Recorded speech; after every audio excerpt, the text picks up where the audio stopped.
하나님은 영이시니 예배하는 자가 영과 진리로 예배할지니라. 아멘.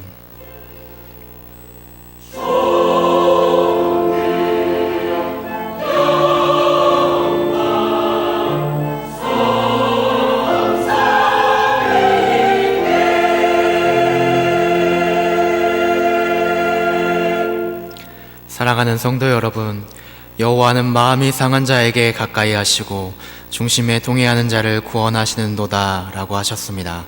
지금 이 시간 성령께서 깨닫게 해주시는 대로 회개하는 기도를 드리겠습니다. 하나님 아버지 감사합니다. 오늘도 귀한 예배 자리에 불러주심을 감사합니다. 한 주간의 삶을 뒤돌아볼 때 주님 너무나 연약한 모습이었습니다. 베풀어주신 사랑과 은혜에 감사하여 살아가야 했음에도 불구하고 주님 뜻대로 살아가지 못하고 우리의 육체가 요구하는 생각과 마음대로 살아갔습니다. 믿음의 형제와 자매를 사랑하지 못하고 오히려 정죄하고 질투하며 살아갔습니다. 주님 저희를 불쌍히 여겨주시옵시고 용서해 주옵소서. 이제는 주님을 떠나 살아가지 않게 원합니다. 우리의 심령을 새롭게 해주시옵시고 우리에게 긍휼을 베풀어 주시고 다시 온전케 해주시옵소서. 예수님의 이름으로 기도드립니다. 아멘.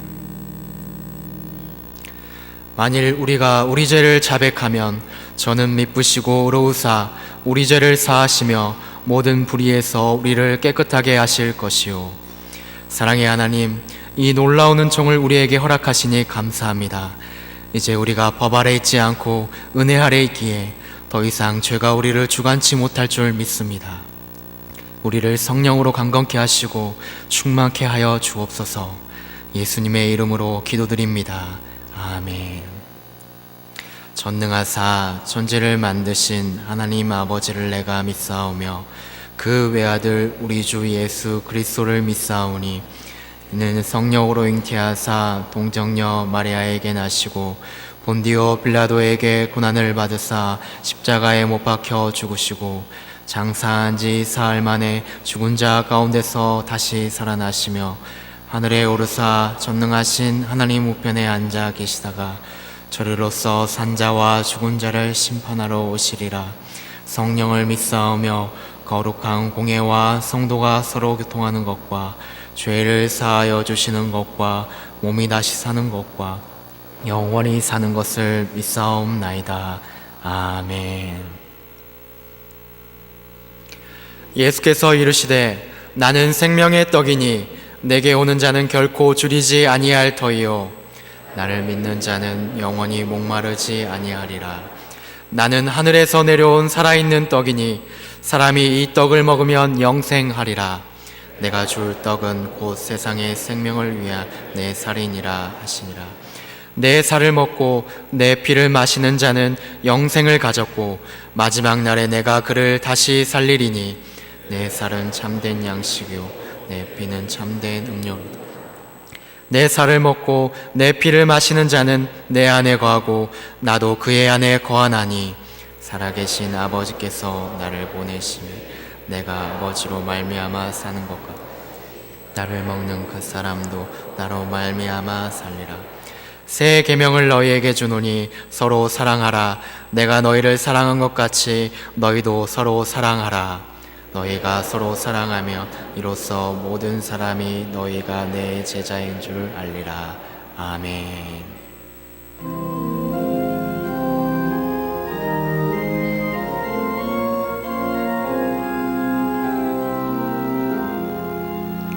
주리 하나님 하늘에 계시니 온천하 만민주 앞에 찬송하네.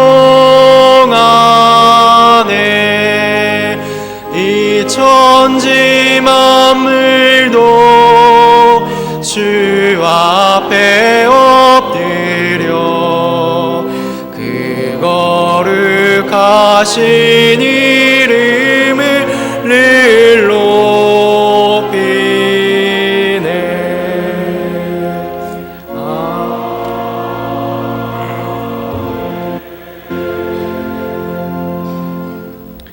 전능하신 하나님 우리 아버지, 만물과 더불어 이 주일에 하나님 앞에 머리 숙여 경배케 하여 주시니 감사합니다.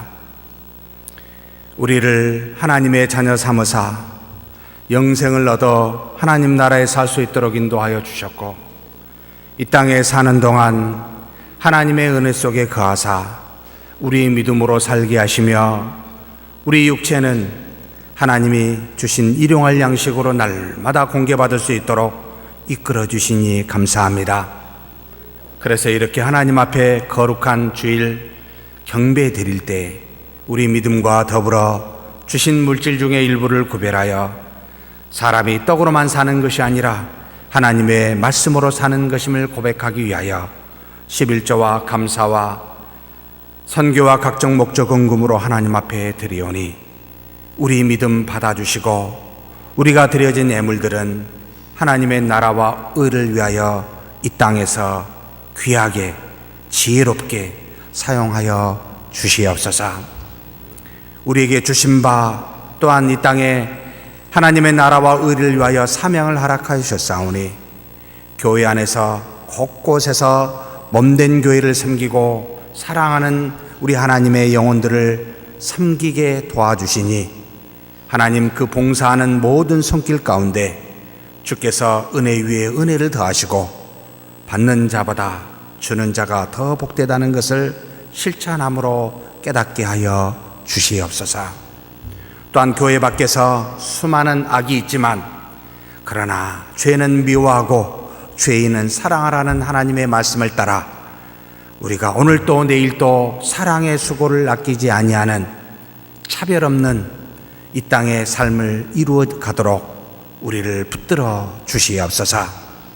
이 시간에도 하나님 앞에 머리 숙여 예배하는 우리 모두에게, 잠깐이라도 방문한 모든 사람들에게 한 가지로 하나님의 은혜로 충만케 하여 주시고, 우리의 경배가 하나님의 보좌를 움직일 수 있는 귀한 예배가 되도록 우리 하나님 역사하여 주시옵소서. 우리 주님 예수님의 이름으로 기도하옵나이다.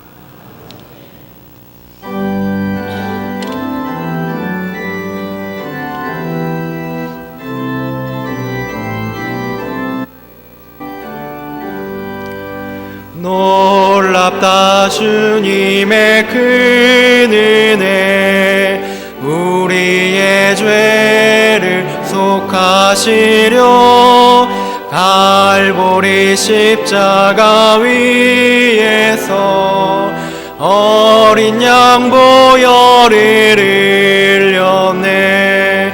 주의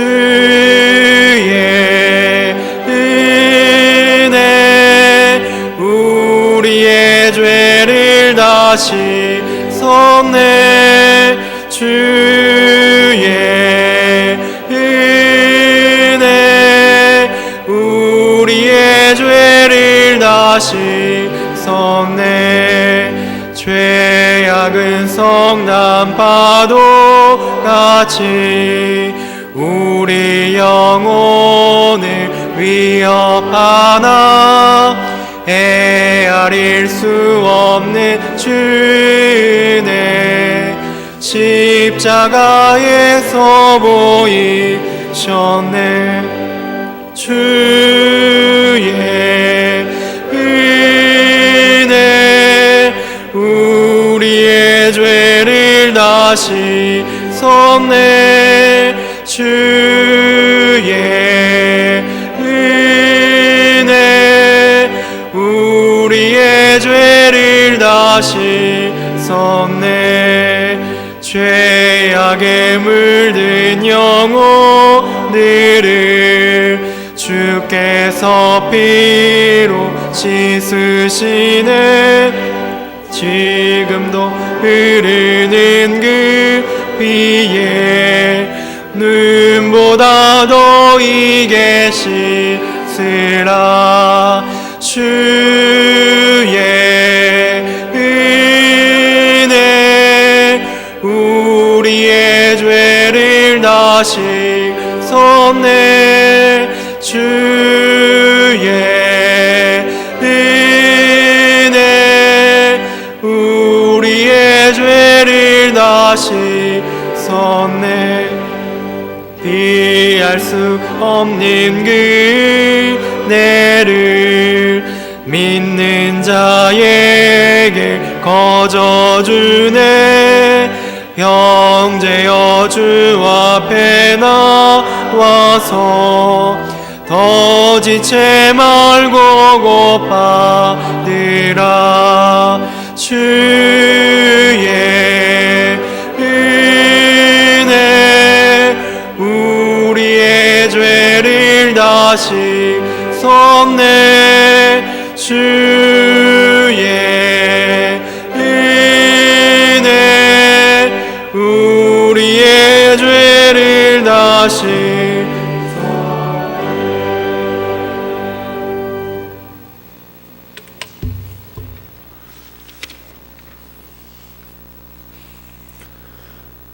호산나 다윗의 자손으로 이 땅에 성육신하시어 오신 예수 그리스도를 찬양합니다. 우리를 구원하시려고 유대 땅 베들레헴에 독생자 예수 그리스도를 보내시어 죽음으로 우리를 구원하여 주시고 양자의 자녀로 삼아주신 하나님의 놀라우신 은혜에 감사 찬양을 드립니다. 허물과 죄로 영원히 죽을 수밖에 없는 죄인들을 사랑하시어 독생자 예수 그리스도를 십자가에 못 박히게 하시기까지 사랑하신 여호와 하나님, 그 크신 사랑과 은혜에 감사와 찬양과 경배를 드립니다. 주님께서 이 땅에 오사 십자가를 거절하지 않으시고 보혈의 피로 구속하여 주신 무한하신 사랑에 감사를 드립니다. 오늘은 사순절 6번째 종려주의로우니 성찬식을 통해 우리가 주의 고난을 가슴 깊이 묵상할 수 있도록 인도하여 주시옵소서. 무엇 때문에 낮고 천한 자로 예수 그리스도께서 이 땅에 오셨고 무엇 때문에 우리의 죄를 대신해서 죽으셔야 했는지 조용히 우리 가운데 질문하게 하여 주옵소서. 내일부터 실시되는 특별 새벽기도를 통해 고난의 영광을 맛보게 하시고 우리가 십자가를 볼 때마다 마음의 큰 고통이 사라지고 우리의 눈이 밝아 주를 보게 됨을 깨닫게 하여 주시옵소서. 사랑의 하나님, 대지를 녹이는 따스한 기운이 겨우내 잠들었던 생명들을 깨우시는 하나님의 섭리에 감사드립니다. 125년 동안 역경과 환난 속에서도 저의 서문교회를 지켜주신 하나님, 주님의 핏값을 주고 사신 이 교회가 건물만 그럴듯하고 십자가를 상실한 교회가 되지 말게 하옵시고 구석구석마다 피 묻은 십자가의 정신과 복음이 깊이 스며들게 하셔서 교회를 찾는 모든 심령들이 십자가의 예수 그리스도를 만나게 하시옵고 십자가의 감격을 가슴으로 체험하는 영적 부흥이 있게 하옵소서. 진정으로 어두운 세상을 향해 생명의 빛을 비칠 수 있는 살아있는 서문교회 되게 하여 주시옵소서. 하나님 아버지, 비록 지금은 저희 서문교회가 여러 가지로 약하고 부족한 가운데 있지만 주님의 축복으로 사후 선교사로 윤희삭 목사님의 파송을 위해 준비 중에 있습니다. 주님의 뜻을 헤아려 저희들에게 지원할 수 있는 물질과 믿음을 주시옵소서. 이교구 대신방 중에 있습니다. 대신방을 통하여 각 가정마다 주님의 소원이 이루어지고 우리 가정의 여러 가지 문제들이 해결될 수 있도록 축복하여 주시옵소서. 사랑의 하나님, 이 시간 주님의 사자 김석호 목사님의 설교 말씀을 통하여 아브라함의 믿음과 기도를 우리의 것으로 되게 하여 주시기를 바랍니다. 말씀으로 증거할 주의 종에게 다니엘에게 주셨던 지혜와 능력을 허락하셔서 이 시간 내가 값을 주고라고 하신 말씀을 듣는 중에 우리를 향한 하나님의 뜻을 깨닫게 하시고 우리들의 상처받은 영혼을 치유하여 주시며 잃었던 용기를 되찾게 하여 주시옵소서. 주님의 몸된 교회를 위하여 주님께서 주신 귀한 직분을 맡아서 몸과 정성을 들여 충성하는 손길들을 기억하시고 저들의 수고와 땀이 더해질 때마다 주님을 사랑하는 신앙 고백이 넘쳐나게 하시옵소서. 이 시간 하나님의 성우를 찬양할 할렐루야 찬양대의 찬양을 기쁘게 받아주시며 저희들의 삶 속에서도 늘 향기로운 찬양이 있게 하여 주시옵소서. 한없는 축복이 함께하기를 기원하며 이 모든 말씀 사랑이 많으신 예수님 이름 받들어 간절히 기도드렸습니다. 아멘.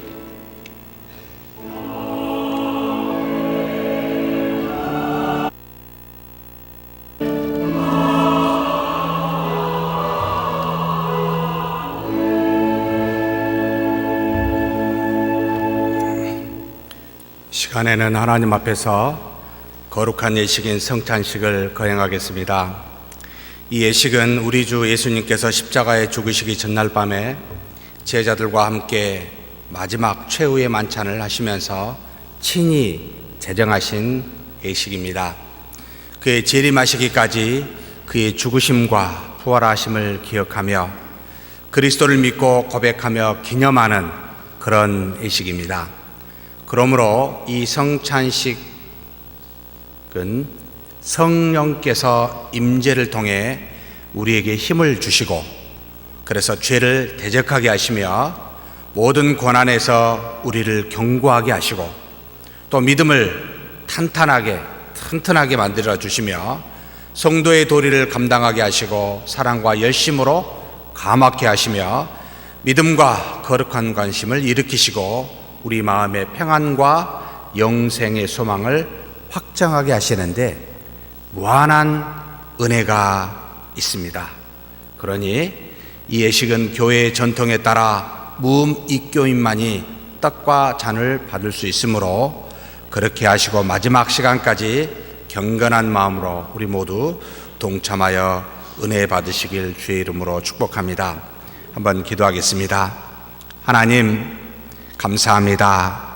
만물을 말씀으로 말씀하시고 택한 자를 구원케 위하여 우리 주 예수 그리스도 독생자를 이 땅에 보내주시니 감사합니다.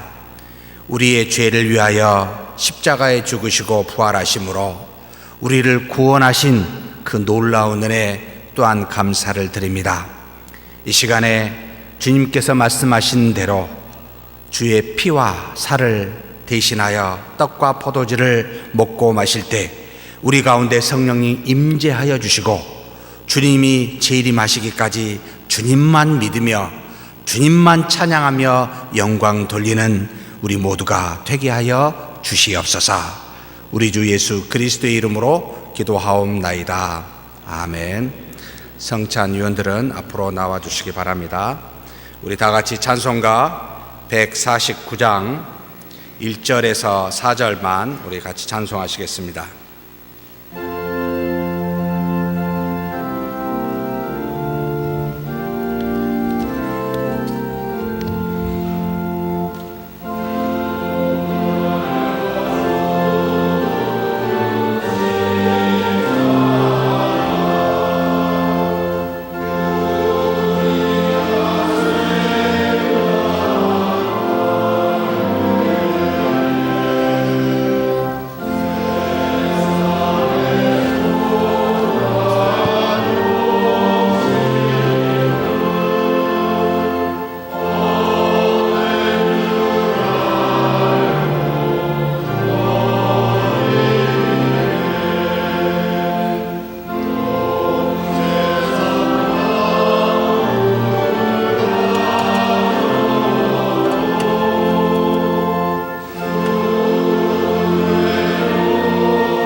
분병받을 분들은 모두 다 일어서 주시면 감사하겠습니다. 기도하겠습니다.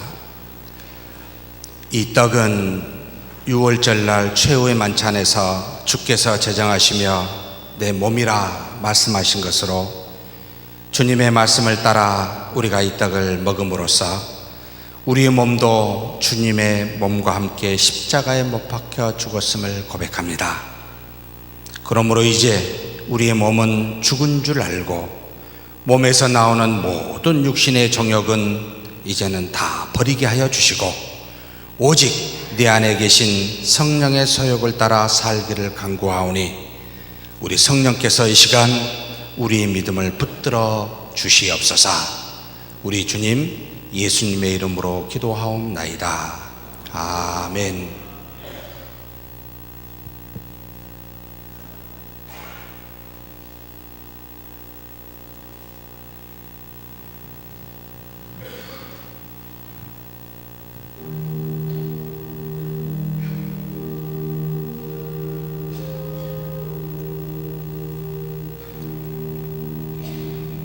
떡을 받으신 분들은 조용히 앉아서 기도해 주시면 감사하겠습니다.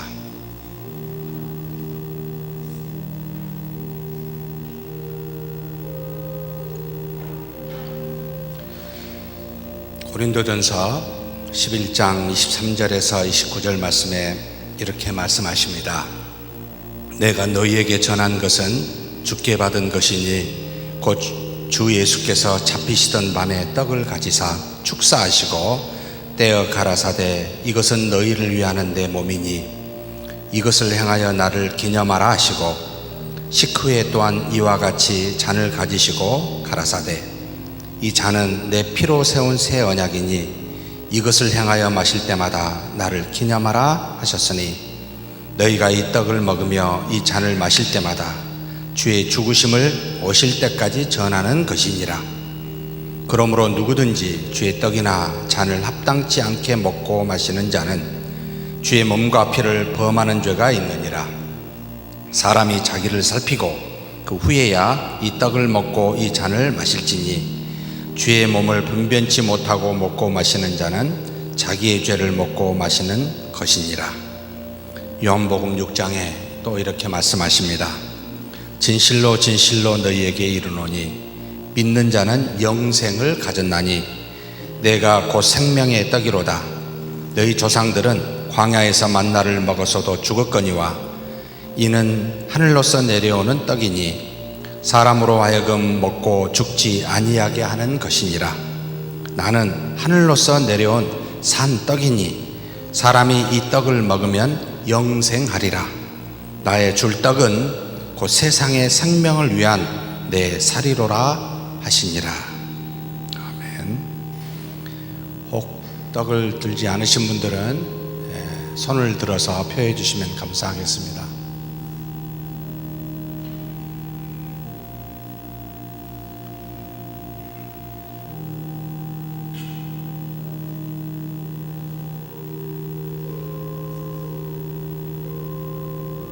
이 층에는 다 들었나요? 예, 감사합니다.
떡을 드신 분들은 다 일어서 주시면 감사하겠습니다.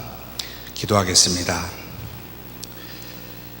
주께서 성찬을 제정하실 때에 이 잔은 내 피라, 내 피로 세운 새 언약이라 말씀하셨습니다.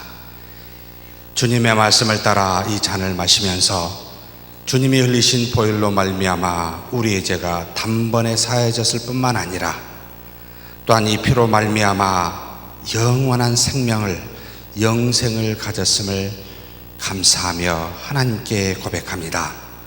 우리도 이제 그리스도와 같이 부활하여 영원한 생명에 참여하게 되었음을 감사히 여기며 이 잔을 마심으로 영원히 썩지 않을 하나님의 나라만을 바라보고 이 땅에서 사는 동안 믿음과 소망과 사랑을 구현하는 우리 모두가 되게 하여 주시옵소서. 우리 주님 예수님의 이름으로 기도하옵나이다. 아멘.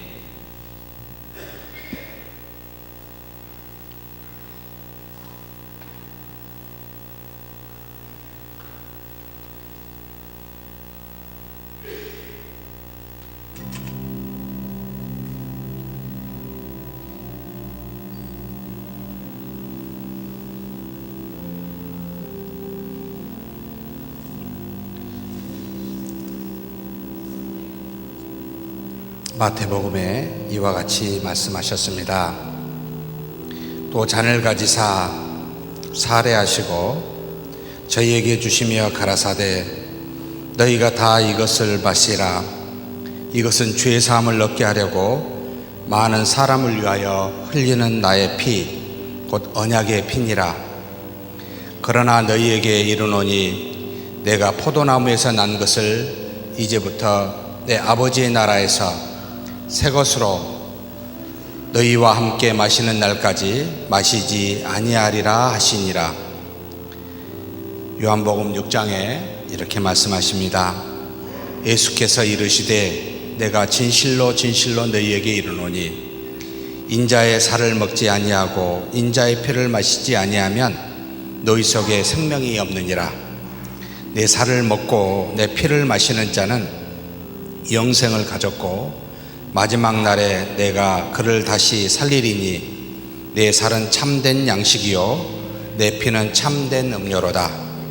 내 살을 먹고 내 피를 마시는 자는 내 안에 거하고 나도 그 안에 거하나니 살아계신 아버지께서 나를 보내심에 내가 아버지로 인하여 사는 것 같이 나를 먹는 그 사람도 나를 인하여 살리라. 아멘.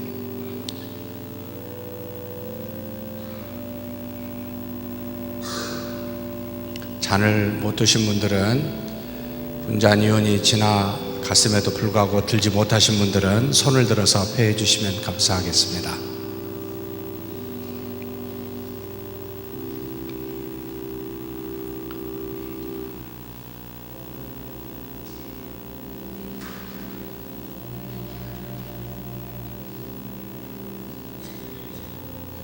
이층에도 다 드셨나요?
한번 기도하겠습니다.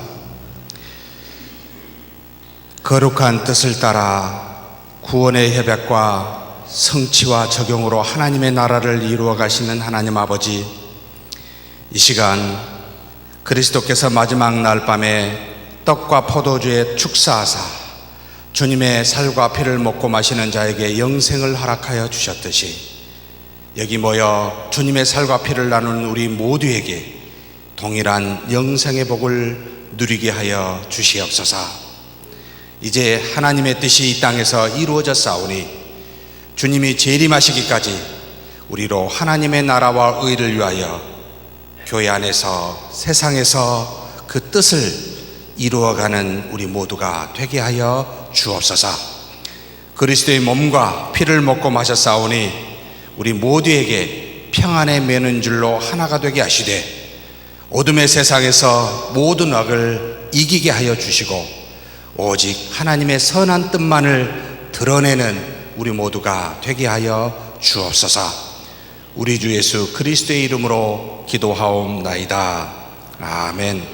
성만찬 이후에 저희가 찬미하고 감람산으로 가니라 찬송가 149장 1절만 찬송하시겠습니다.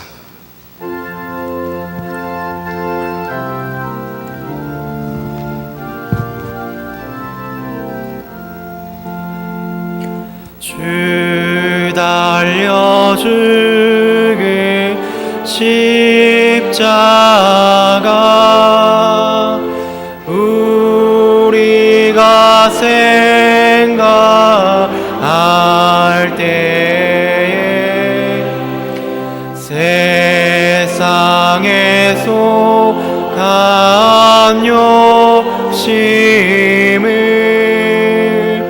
헛된 줄 알고 버리네. 아멘.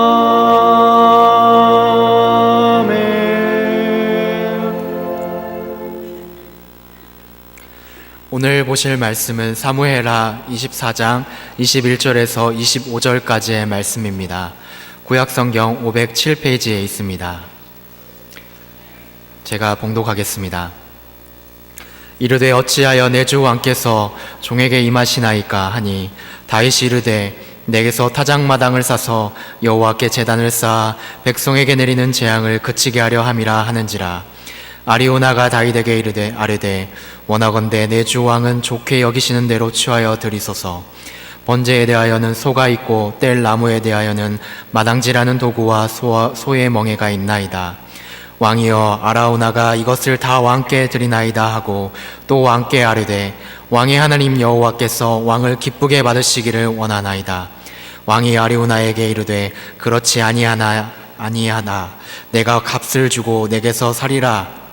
값없이는 내가 내 하나님 여호와께 번제를 드리지 아니하리라 하고 다윗이 은 50세겔로 타작마당과 소를 사고 그곳에서 여호와를 위하여 제단을 쌓고 번제와 화목제를 드렸더니 이에 여호와께서 그 땅을 위한 기도를 들으심에 이스라엘에는 내리는 재앙이 그쳤더라. 아멘.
은혜로운 찬양 감사합니다.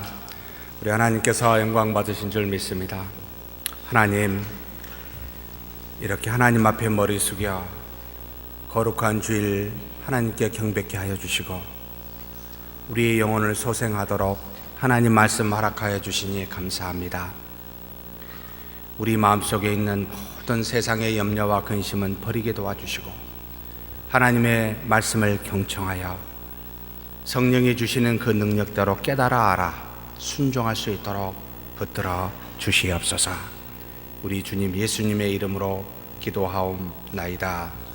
아멘. 이스라엘의 가장 위대한 왕 하면 반드시 다윗을 떠오르게 되어 있습니다. 정말 다윗처럼 살고 싶은 마음이 늘 볼 때마다 간절하지만 그에게도 죄가 없고 문제가 없는 것은 아니었습니다.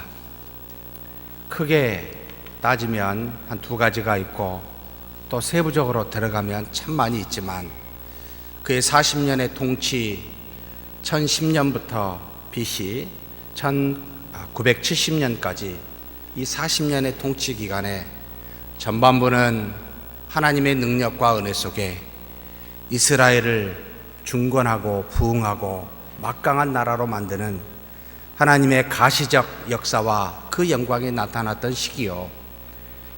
약 BC 991년에 우리아를 죽이고 그 안에 밧세바를 취한 다음부터 나머지 약 20년의 통치 기간은 일종의 암흑기와 같이 이스라엘의 세태기 또는 정체기라고 불릴 만큼 그러한 하나님의 역사가 숨어서 나타나는 그런 일들을 보게 됩니다.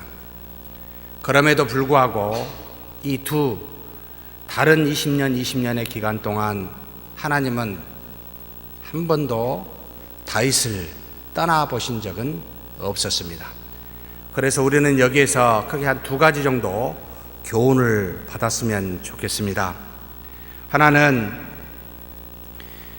다윗이 연약하고 환난 속에 있었을 때 오히려 전적으로 하나님을 의지함으로 말미암아 하나님의 놀라운 능력이 잘 드러난 은혜가 있었습니다.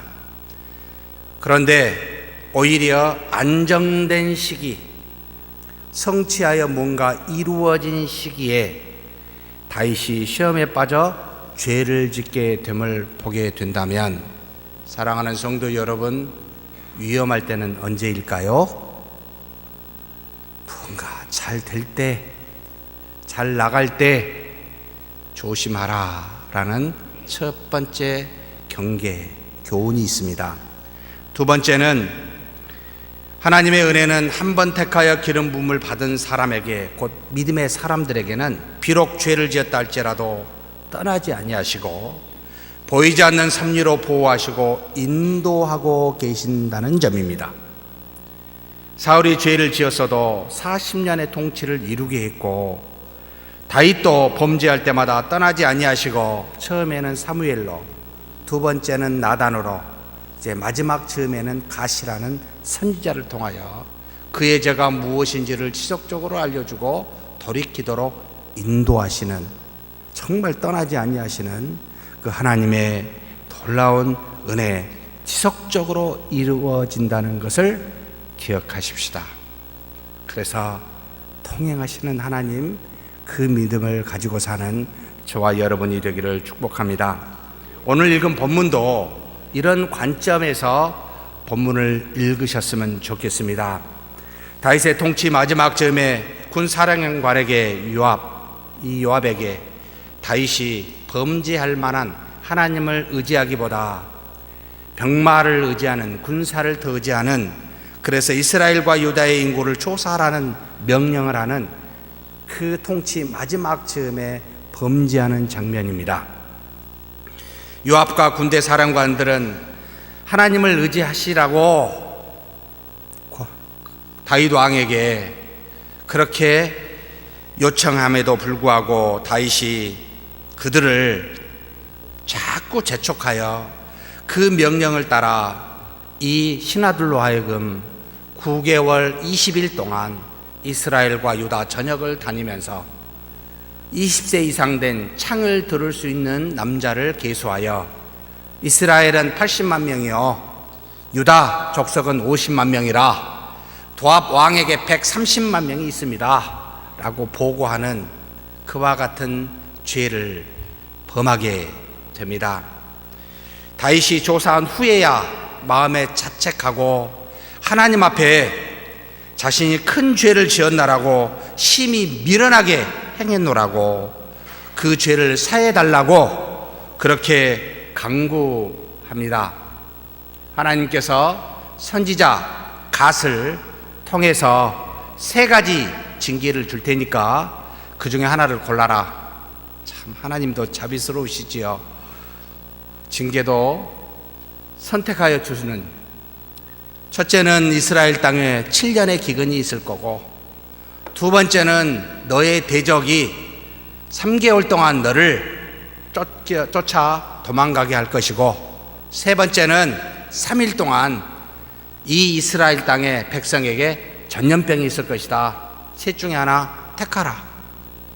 다윗이 사람들의 손에 빠지기보다 긍휼이 많으신 하나님 손에 빠지고 싶습니다 라고 해서 세 번째를 택하여 그 세 번째 3일간의 하나님의 전염병으로 이스라엘 민족은, 사랑하는 성도 여러분, 7만 명이 죽게 됩니다. 우리는 여기서 왜 다윗의 범죄로 말미암아 백성 7만 명이 죽어야 하는지, 그리고 죄를 지으면 어떻게 해야 되는지를 이 말씀을 통해, 이 본문을 통해 하나님이 우리에게 교훈해 주시고 있습니다. 한 3가지 정도 간단하게 살펴보고 싶습니다.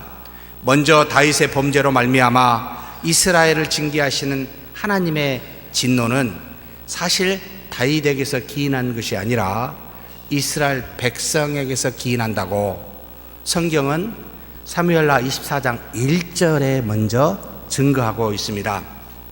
여호와께서 다시 이스라엘을 향하여 진노하사 그들을 치시려고 다윗을 격동시키사 가서 이스라엘과 유다의 인구를 조사하라 하신지라.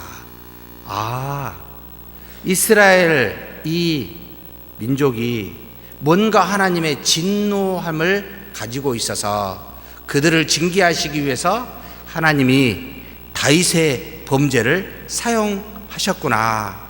사랑하는 성도 여러분, 다윗 왕과 이스라엘 백성을 하나님은 따로 생각하지 아니하시고 한 운명 공동체로 생각하고 있음을 처음 이스라엘 백성이 이 사무엘에게 왕을 달라 할 때부터 분명하게 말씀하셨습니다. 그것이 바로 사무엘상 12장 13절에서 15절에 나옵니다. 이제 너희가 구한 왕, 너희가 택한 왕을 보라. 여호와께서 너희 위에 왕을 세우셨느니라. 하도 간청해서 세우게 하셨습니다. 너희가 만일 여호와를 경외하며, 너희는 백성입니다, 그를 섬기며 그의 목소리를 듣고 여호와의 명령을 가지 아니하며, 첫 번째 조건이고 또 두 번째 조건입니다. 너희와 너희를 다스리는 왕이 너희의 하나님 여호와를 따르면 좋겠지만은 너희가 만일 여호와의 목소리를 듣지 아니하고 여호와의 명령을 거역하면 여호와의 손이 너희의 조상들을 치신 것 같이 너희를 치실 것이라.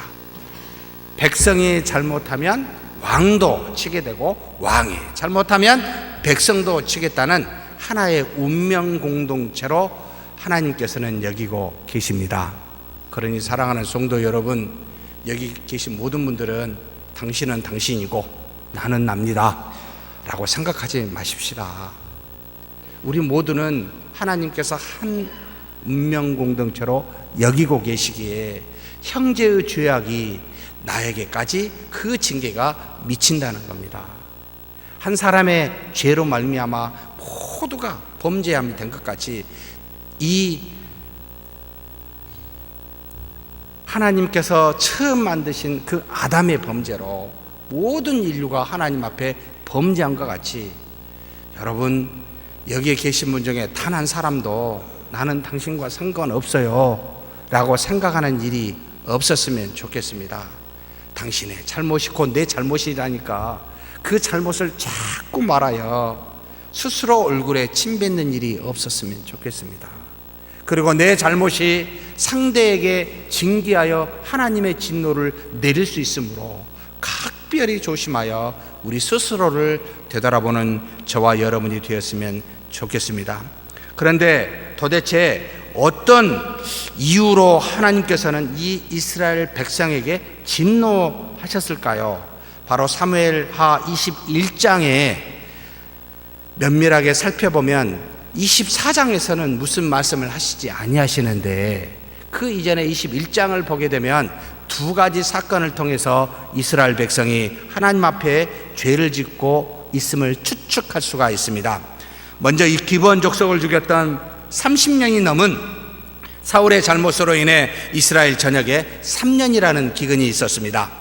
다윗이 사울의 우선 7을 기브온 족속에게 넘기고 또 사울의 첩 리스바의 원한을 풀어줌으로 인하여 결국 이 기근은 해결되었지만 3년간의 기근을 받은 백성들은 자신들과 상관없는 일로 고통받는 일에 대해서 어떻게 생각했을까요?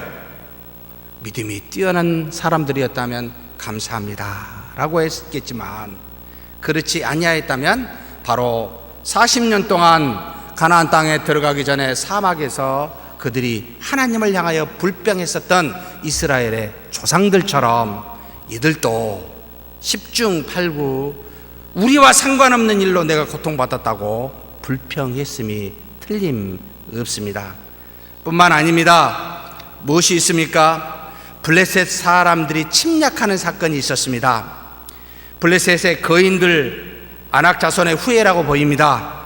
70이 가까운 다윗을 전장에서 그들과 싸우다가 위협이 되자 도망가면서 아비새에 의해서 구원을 받게 됩니다.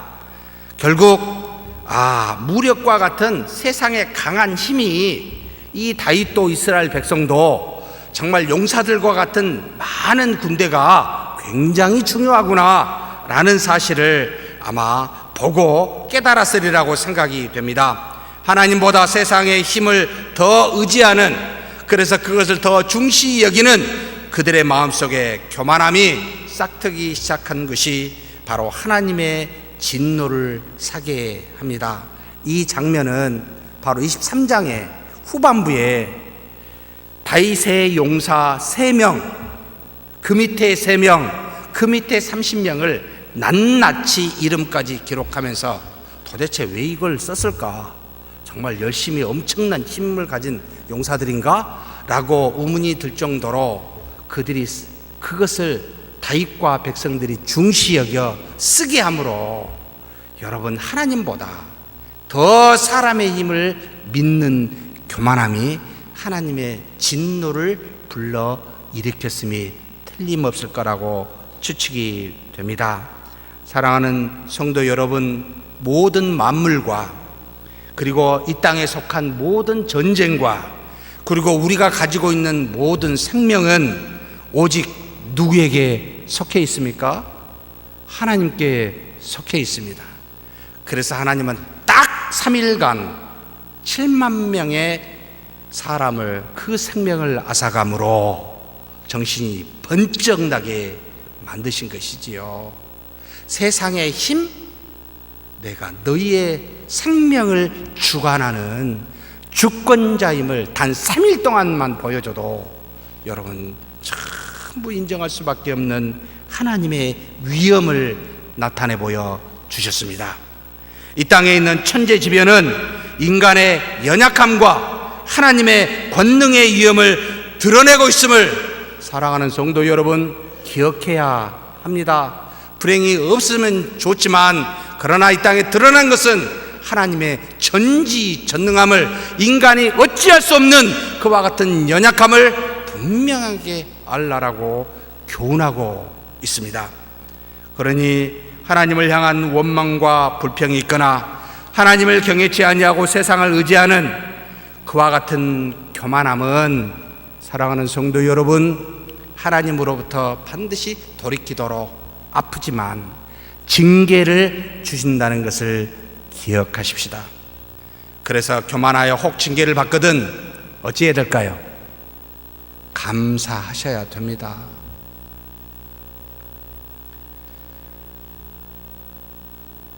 아프지만 회개하여 그래도 나를 죽이지 아니하시고 살리사 돌이키게 하시는 하나님 앞에 감사하는 저와 여러분이 되기를 주의 이름으로 축복합니다. 두 번째로, 하나님이 쓰시는 사람들은 절대로 시험에 들지 말도록 항상 깨어 기도해야 함을 가르치고 있습니다. 24장 1절에 하나님이 다윗을 격동시키사라는 히브리어로 수트라는 표현을 썼습니다. 자극하다라는 말입니다. 아니, 이 말이 다윗은 아무 생각이 없는데 하나님께서 죄를 짓도록 뭔가 자극하여 죄를 유도하고 있는 그와 같은 말씀은 아닙니다. 하나님은 선하시기에 절대 우리로 악을 짓도록, 악으로 빠지도록 그렇게 유도하시지 않으십니다. 무슨 뜻입니까? 다만 믿지 않는 세상의 사람들은 로마서 1장에 나와 있는 것처럼 그대로 내버려 두므로 그 쓴 열매를 맺게 하여 하나님의 뜻이 무엇인지를 알게 하므로 혹 그들이 깨달으면 돌이키도록 하는 은혜가 세상에는 있지만, 그러나 택하여 하나님의 자녀 삼으신 신자인 우리들에게는 믿음의 시련으로 정금 같은 믿음을 가질 수 있도록 우리에게 감당할 만한 시험을 하나님이 직접 주십니다. 이것이 대표적인 경우가 바로 예수님에게 있었지요.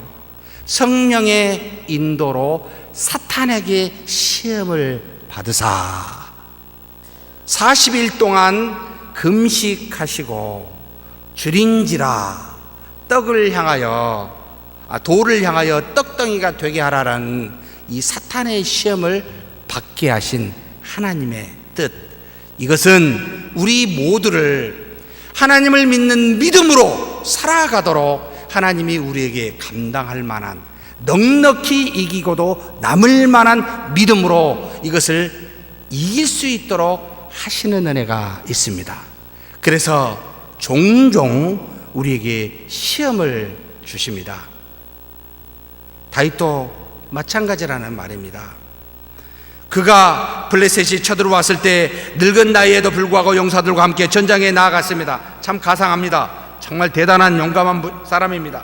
그런데 블레셋 거인족 부비노비라는 이 거인이 죽이려 하자 아비새로 인하여 목숨의 구원을 받습니다. 그가 아비새로 인하여 목숨을 구원을 받았을까요? 아니면 하나님께서 아비새를 통하여 이 다윗을 구원하고 계신 걸까요? 이것이 바로 믿음이 있는 자와 믿음이 없이 생각하는 자의 차이이기도 합니다. 눈에 보이는 것으로만 판단하는 믿음 없는 사람은 그것이 곧 세상의 힘이요 아비새의 힘이라고 생각하지만, 눈에 보이지 않는 하나님께서, 만물을 섭리하시는 하나님께서 모두를 주장하고 계시기에 그 사람을 통하여 구원하시는 분이 하나님이시라고 믿는 것, 이것이 바로 믿는 자의 생각 아니겠습니까? 그런데 다윗은 자신의 밑에 있는 가장 용맹스러운 세 용사와 그 밑에 세 용사 30의 용사를 이름까지 낱낱이 기록하여 세상의 힘이 참 중요하다 생각한 시험에 빠지고 말았습니다. 작은 베들레헴에서 아무것도 없는 막내 아들로 태어난 이 다윗이 지금까지 살아온 모든 것은 전부가 다 하나님의 은혜였음에도 불구하고, 충분히 경험했음에도 불구하고 왜 이렇게 단번에 시험에 빠질 수가 있겠습니까? 믿음으로 얼마든지 이길 수 있는 시험에 왜 이렇게 빠져 범죄하게 되었을까요? 이것을 너무나도 잘 아시는 예수님께서 마태복음에 다음과 같이 증가하고 계십니다. 시험에 들지 않게 뭐 하라고요? 깨어 기도하라. 예수님과 함께 마지막 날 밤에 눈물이 핏물이 되도록 기도하러 가실 때 따라온 세 제자들에게 그들이 졸는 것을 보시고 깨어 기도하라고, 시험에 빠지지 말라고, 시험에 빠지지 않기 위해서는 깨어 기도해야 됩니다.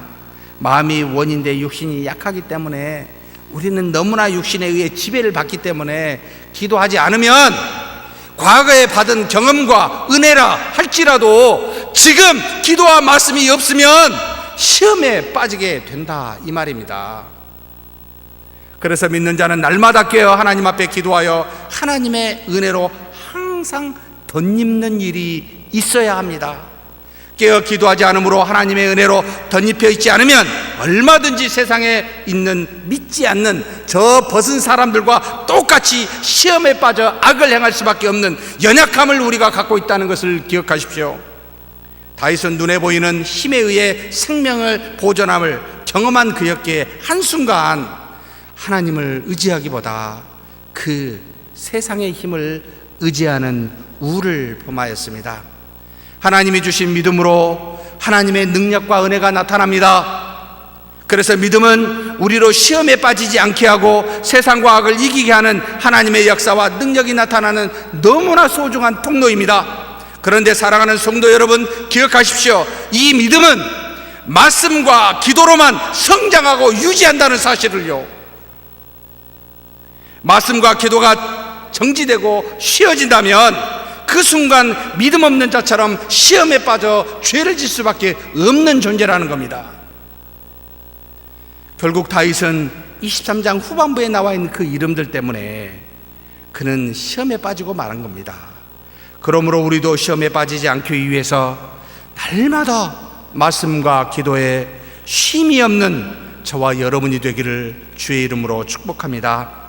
마지막으로 우리는 우리 자신의 죄에 대한 회개는 반드시 자신의 값으로 지불해야 함을 교훈하고 있습니다. 사무엘하 24장 24, 25절에 왕이 아라우나에게 이르되 그렇지 아니하다 내가 값을 주고 내게서 살이라 값없이는 내 하나님 여호와께 번제를 드리지 아니하리라 하고 다윗이 은 50세겔로 타작마당과 소를 사고 그곳에서 여호와를 위하여 제단을 쌓고 번제와 화목제를 드렸더니 이에 여호와께서 그 땅을 위한 기도를 들으심에 이스라엘에게 내리는 재앙이 그쳤더라. 하나님께서는요 다윗의 번제와 화목제를 받으시고 그제서야 그 내리신 징계를 그치게 하십니다. 사랑하는 성도 여러분, 회개해야만 하나님의 징계는 멈춥니다 라는 말입니다. 그런데 이렇게 회개할 전제와 제단을 쌓을 때 다윗이 자신의 값으로 은 50세겔로 지불하여 이 단을 쌓고 번제와 화목제를 하나님께 드리게 됩니다. 무슨 말입니까? 믿음은 값을 지불하지 않지만 회개는 반드시 값을 지불해야 함을 우리에게 가르칩니다. 믿음은 그것으로 말미암아 하나님의 능력이 나타나지만 여러분, 이 회개는 우리가 하나님 앞에 나아가 뭔가를 지불해야 되는데 놀랍게도 이 모든 지불해야 될 그 싹을 누가 이미 지불하셨습니까? 바로 우리 주 예수 그리스도께서 십자가의 죽으심으로 그 공로로 우리는 하나도 값없이 여러분 모든 죄를 사함을 받지 않았습니까? 그래서 죄에 대한 값을 대신 지불해 주신 주님 때문에 우리는 죄를 지었을 때 정말 그 죄에 대한 합당한 값을 지불하지 않아도 되는 지금 저와 여러분입니다. 그럼에도 불구하고 사랑하는 성도 여러분, 뭐라고 말씀하고 계신지 아십니까? 바로 마태복음의 11장 28절에서 30절에 이와 같이 말씀하십니다. 수고하고 무거운 짐진 자들아 다 내게로 오라. 내가 너희를 쉬게 하리라. 나는 마음이 온유하고 겸손하니 나의 멍에를 메고 내게 배우라. 그리하면 너희 마음이 쉼을 얻으리니 이는 내 멍에는 쉽고 내 짐은 가벼움이라 하시니라. 우리가 져야 될 죄의 싹신 이 지불해야 될 내용은 너무나 무거운 것인데 누가 지셨어요? 주님이 대신 지셨기에 우리는 뭐만 지면 돼요? 주님이 진 것만 지면 된다. 그 짐은 뭡니까? 굉장히 가벼운데 회개하라는 겁니다. 회개 기도 좀 하라는 겁니다. 다른 것은 다 자기가 줬으니 너는 나를 의지하여 기도하라. 회개의 기도만, 이 가벼운 멍에만 메면 된다 라고 지금 가르치고 있는 것이 아닙니까? 이 땅에 살면서 우리가 져야 될 멍에, 이것은 회개의 기도입니다. 죄를 지을 때마다 하나님 앞에 나와 기도하는 저와 여러분이 되었으면 좋겠습니다. 다른 그 무엇을 요구하지 않습니다. 제가 잘못했습니다. 하나님 도와주십시오. 다시는 이 죄를 짓지 않도록 도와주십시오. 제가 잘못했습니다라고 하나님 앞에 나와 진심으로 하나님께 회개하는 것을 바라시는 이 멍에를 지라고 하는데 왜 이 회개를 안 하십니까? 도대체 이해가 안 됩니다. 그게 어렵습니까? 돈 100만 원 달라고 하시던가요? 아니잖아요. 하나님과 나와 독대하면서 왜 이런 걸 못합니까? 모든 것을 아시는 하나님 앞에 무엇을 숨길 수 있어서 여러분 하나님 앞에 회개치 아니하시고 목이 고다 뻣뻣한 교만한 사람처럼 남을 향하여 여러분 비판하십니까? 아니잖아요. 우리 주님께서는 아무리 많은 죄를 할지라도 아무리 큰 죄를 할지라도 회개하는 자를 한 번도 거절하신 적이 없습니다. 심지어 현장에서 가늠한 여인이라 할지라도 나도 너를 정죄치 아니하노니 다시는 가서 죄를 짓지 말라. 믿음은 다른 사람으로 인하여 내가 은혜를 받을 수 있습니다. 그런데 회개는 여러분 다른 사람이 대신 져줄 수가 없습니다. 회개는 반드시 자기 자신의 의에서만 이루어집니다. 이것이 우리가 져야 할 가벼운 멍에임을 믿으십니까? 우리는 죄를 지을 수밖에 없는 연약한 존재이기에 평생 동안 이런 회개의 가벼운 짐을 지고 가는 저와 여러분이 되기를 주의 이름으로 축복합니다. 하나님 아버지 감사합니다. 부족하고 연약한 우리들인데 하나님께서 구원케 하여 주셨사오니 감사합니다. 이 땅에 사는 동안 정말로 아버지 다윗과 이스라엘 백성들처럼 하나님 앞에 불평과 하나님을 경외치 아니하고 세상을 더 의지하는 그 교만함을 버리게 하여 주시고 혹 우리가 그리야 했다면 하나님의 분노를 유발하기에 하나님의 징계를 달게 받아 하나님 감사히 여길 수 있는 우리가 되게 하여 주옵소서. 그러나 그와 같은 시험에 빠지지 아니하도록 말씀과 기도로 깨어있는 우리가 더 되게 하여 주시옵소서. 일생 동안 하나님 앞에 연약하여 지은 죄 회개하는 기도를 날마다 드리는 우리 모두가 되게 하여 주시옵소서. 우리 주님 예수님의 이름으로 기도하옵나이다. 아멘.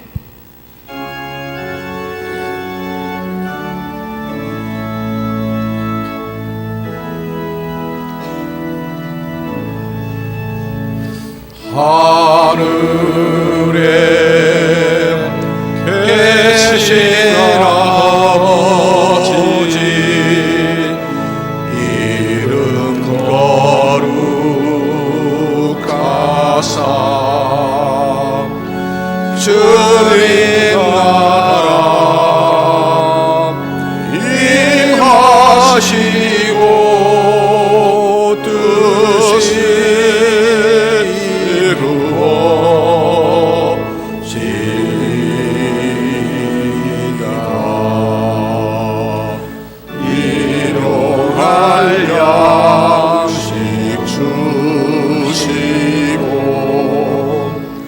우리들의 큰 죄 다 용서하옵시고 또 시험에 들게 마시고 악에서 구원하소서. 내게 주의 나라 주의 권세 주의 영광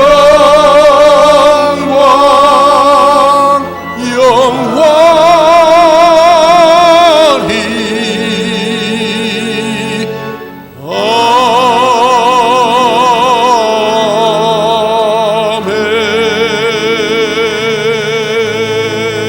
아멘.